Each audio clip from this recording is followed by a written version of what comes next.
جلال پور پیروالا میں محرم الحرام انتہائی عقیدت و احترام کے ساتھ منایا جا رہا ہے۔ مجالس اور ماتمی جلوسوں کا سلسلہ جاری ہے۔ جگہ جگہ سبیلیں لگی ہوئی ہیں جہاں ٹھنڈے مشروب عزاداران کو پیش کیے جا رہے ہیں۔ تفصیلات جان لیتے ہیں مظفر ایاز طاہر سے۔ جی مظفر۔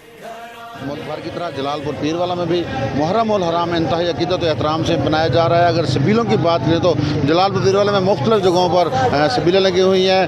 اگر انتظامیہ کی بات کریں تو انتظامیہ کی جانب سے بھی 3 سبیلیں لگی ہوئی ہیں۔ میرے ساتھ عزادار موجود ہے، مزید ان سے جانتے ہیں کہ اس حوالے سے ان کا کیا کہنا ہے۔ بسم اللہ الرحمن الرحیم، اللہم صلی علی محمد و آل محمد۔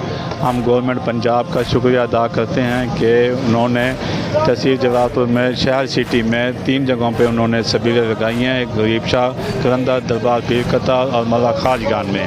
اس کے علاوہ جہاں جہاں بھی جو مقامی جلوس ہیں، جہاں جیسے جلوس نکلتے ہیں وہاں پر بھی انہوں نے سبیلیں لگائی ہیں۔ جی بالکل، ان کا یہی کہنا ہے کہ سبیلوں کے ساتھ ساتھ جو انتظامیہ جہاں پر انتظام کر چکی ہے اس کا ہم شکریہ ادا کرتے ہیں کہ بہترین انداز میں یہ انتظام کیا گیا ہے۔ جی محرم الحرام کی آمد